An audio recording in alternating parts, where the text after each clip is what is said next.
We provide you the platform to turn your dreams into reality. Give wings to your aspirations with KR Mangalam University.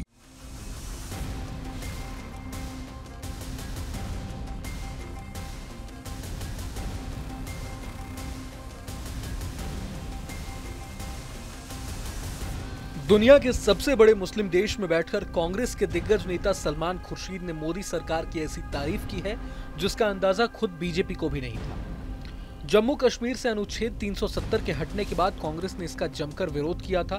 कुछ नेताओं को छोड़कर कई नेता मोदी सरकार के इस फैसले से काफी ज्यादा नाराज थे, लेकिन अब कांग्रेस के नेता इस फैसले की जमकर तारीफ कर रहे हैं। इसका एक और आलम देखने को मिला है। ऑपरेशन सिंदूर आउटरीच मिशन पर सर्वदलीय डेलीगेशन के सदस्य कांग्रेस नेता सलमान खुर्शीद ने मोदी सरकार के इस फैसले पर इंडोनेशिया में कहा है कि अनुच्छेद 370 के हटने से जम्मू कश्मीर में लंबे समय से चली आ रही अलगाववाद की समस्या खत्म हो गई है। खुर्शीद ने इंडोनेशियाई थिंक टैंक और शिक्षाविदों के सदस्यों के साथ बातचीत करते हुए कहा कि कश्मीर में लंबे समय से बड़ी समस्या थी। इसका एक बड़ा हिस्सा संविधान के अनुच्छेद 370 में सरकार की सोच में झलकता था, जिससे किसी तरह ये आभास होता था कि ये देश के बाकी हिस्सों से अलग है। लेकिन अनुच्छेद 370 को आखिरकार हटा दिया गया। संविधान के अनुच्छेद 370 ने जम्मू कश्मीर को विशेष दर्जा दिया था, जिसे 5 अगस्त 2019 को बीजेपी के नेतृत्व वाली सरकार ने निरस्त कर दिया। निरस्तीकरण के बाद राज्य को जम्मू कश्मीर और लद्दाख में विभाजित कर दिया गया।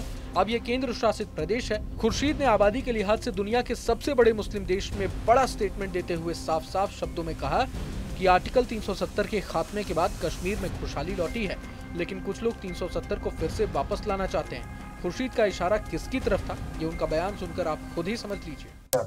Kashmir had a major problem for a long time. Much of that was reflected in the thinking of the government in an article called 370 of the Constitution, which somehow gave an impression that it was separate from the rest of the country. But Article 370 was abrogated. It was abrogated.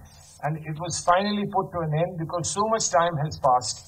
Subsequently, there was an election in 65% participation in election. There's an elected government in Jammu and Kashmir today. And therefore, for people to want to undo everything that has happened, the prosperity that has come to Kashmir is something which is very, very unfortunate. And it will give a setback to anybody. And as you know, your part of the world and all the countries in this neighborhood, nobody can be told give up a part of your sovereignty, give up a part of your country, give up a part of your family. Kashmir and we are family together. Nobody can break up this family. Nobody can break up our home. That is the only message we are giving. And the limited exercise we need to do to ensure that our family remains safe is all we did. For 4 days, and when we tried to give a message to Pakistan, please don't do this adventure. You will not succeed, and I hope that we've been able to give this message. अब सलमान खुर्शीद के बयान के बाद BJP की तरफ से भी प्रतिक्रिया सामने आई है। बीजेपी प्रवक्ता शहजाद पूनावाला ने कहा है कि खुर्शीद पहले विदेश मंत्री रह चुके हैं और वो भी स्वीकार करते हैं कि कैसे पाकिस्तान परस्ती, पत्थरबाजी और पाकिस्तान की समस्या बढ़ती जा रही थी। अब जब अनुच्छेद 370 हट गया है तो खुशहाली है और लोगों की आवाज सुनाई दे रही है। शहजाद ने कहा कि अनुच्छेद 370 तत्कालीन सरकारों और खासकर नेहरू की भूल थी। ये बात सलमान खुर्शीद भी मानते हैं, लेकिन आज भी कुछ कांग्रेसी नेता अनुच्छेद 370 का समर्थन करते हैं।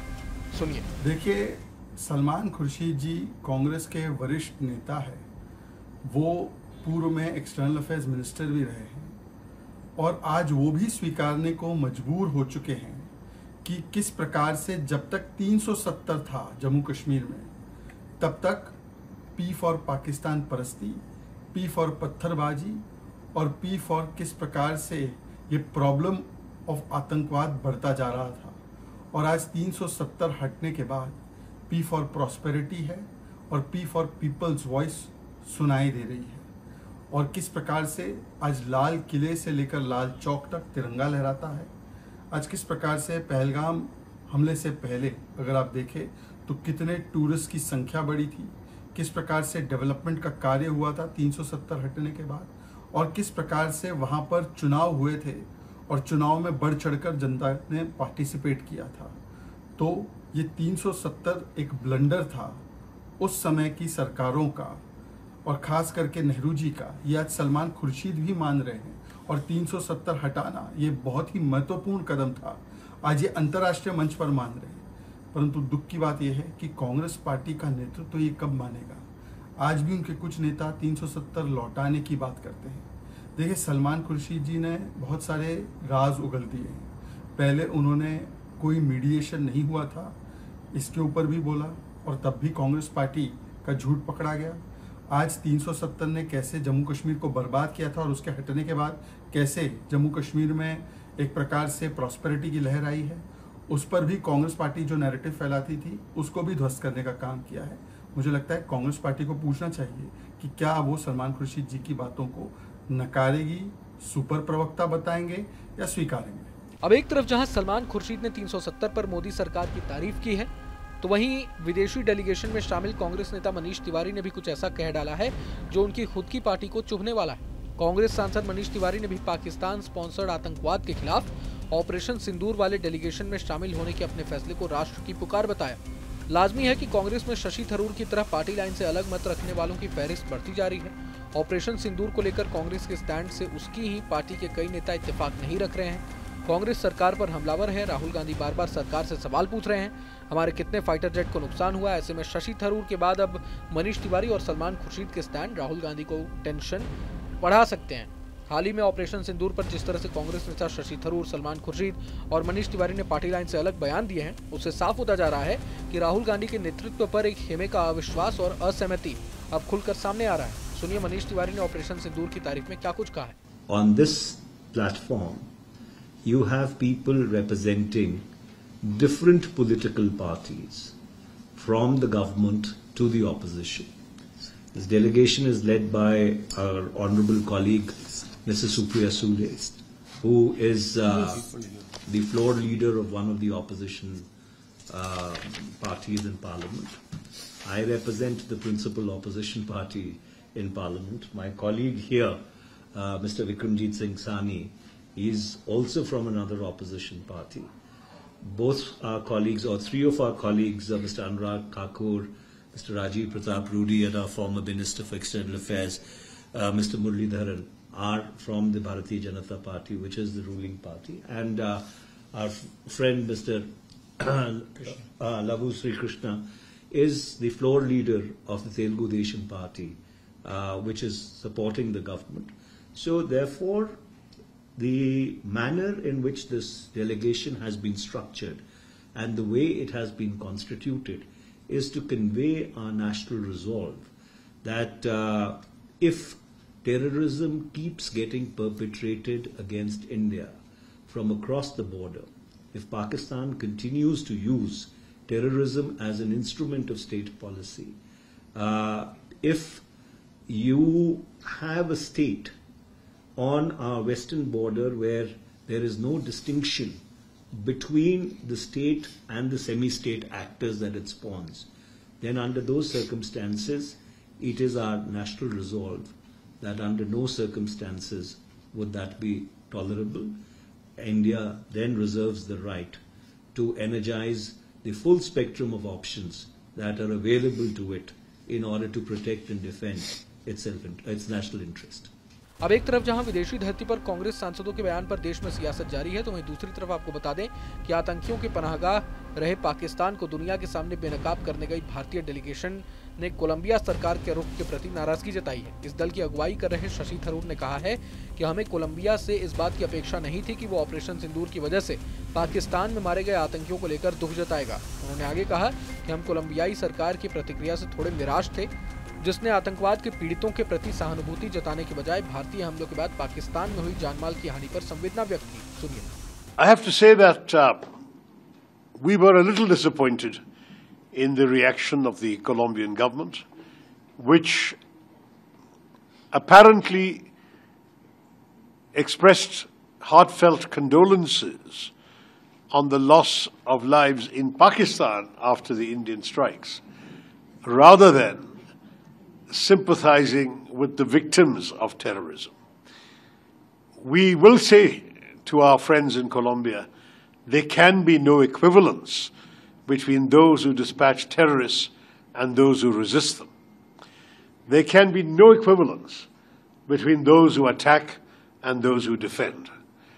We are only exercising our right of self-defense, and if there is any misunderstanding here on this score, we are here to dispel any such misunderstanding. आपको बता दें कि विदेशी धरती पर भारतीय नेताओं का डेलीगेशन लगातार पाकिस्तान को बेनकाब कर रहा है। मुस्लिम भाईचारे का चोला पहनकर दुनिया को छलने वाला पाकिस्तान जब तक मुस्लिम देशों की हमदर्दी बटोरने की कोशिश करता है, लेकिन इस बार उसकी पोल सऊदी अरब में AIMIM चीफ और हैदराबाद से सांसद असदुद्दीन ओवैसी ने खोल दी है। उन्होंने रियाद में पाकिस्तान की चालों को न सिर्फ बेनकाब किया, बल्कि सऊदी अधिकारियों को सख्त लहजे में चेताया भी। सऊदी अरब की राजधानी रियाद में भारत के सांसदों के प्रतिनिधिमंडल की बैठक के दौरान ओवैसी ने खुलकर कहा कि पाकिस्तान आतंकवाद को खुला समर्थन देता है और उसका हर दांव सिर्फ झूठ पर टिका होता है। ओवैसी ने बताया कि सऊदी अरब में करीब 27 लाख भारतीय रहते हैं और काम करते हैं और भारतीय समुदाय वहां एक अहम भूमिका निभा रहा है। उन्होंने सऊदी प्रतिनिधियों को ये भी बताया कि भारत में करीब 14.5 करोड़ मुसलमान रहते हैं और पाकिस्तान जो कुछ भी उनके बारे में प्रचार करता है वो पूरी तरह से गलत है।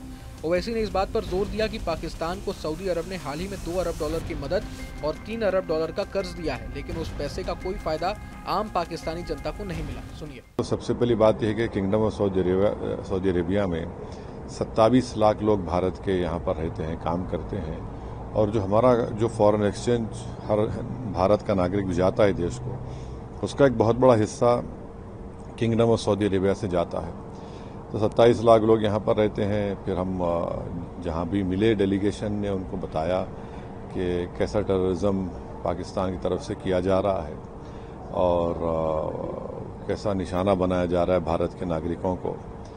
तो हमारा ये हमने उनके सामने बात रखी कि पाकिस्तान को FATF की ग्रे लिस्ट में दोबारा लाया जाए, और ये तमाम किंगडम ऑफ सऊदी अरेबिया उसका मेंबर है FATF का।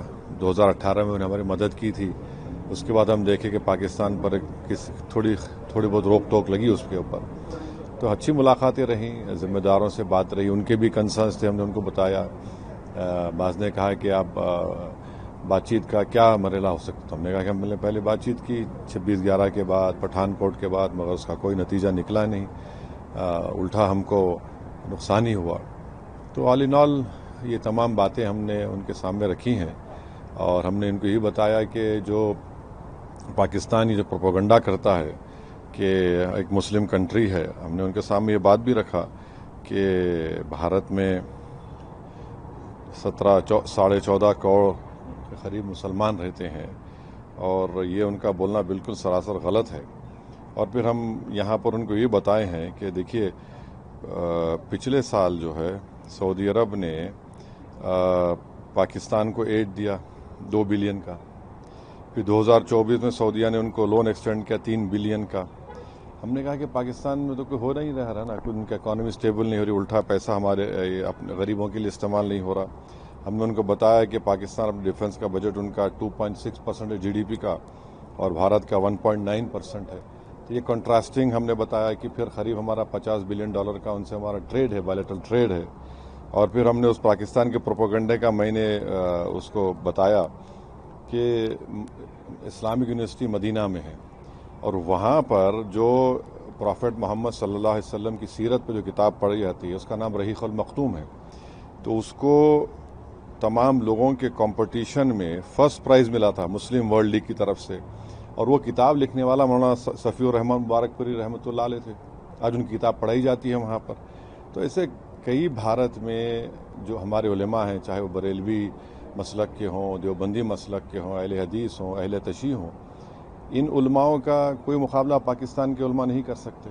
और इन्होंने भारत में तौहीद का पैगाम भी दिया, दे रहे हैं, देते रहेंगे। इश्क़ नबवी सल्लल्लाहु अलैहि वसल्लम की तालीमात से हमको बता रहे हैं, आश्कार कर रहे हैं, और साथ ही साथ हुब्बुल वतनी भी इन मदद से कहा जाता है। तो ये फ़र्क हमने बताया कि भारत में किस तरह से काम किया जा रहा है, मुसलमानों के उलमा जो काम कर रहे हैं, और पाकिस्तान के प्रोपेगेंडा झूठ है। बहरहाल पूरे मसले को लेकर आप क्या कुछ सोचते हैं हमें कमेंट बॉक्स में जरूर बताएं। अगर आपको ये वीडियो पसंद आया तो लाइक करें और चैनल को जरूर सब्सक्राइब करें। जहां भक्ति है हर शब्द में, कथाओं में छुपे हैं दिव्य रहस्य और ज्योतिष देता है जीवन को दिशा। धर्म से जुड़ी हर बातों को जानने के लिए हमारे चैनल स्तुति को सब्सक्राइब करें। चैनल पर जाने के लिए इस लिंक पर क्लिक करें।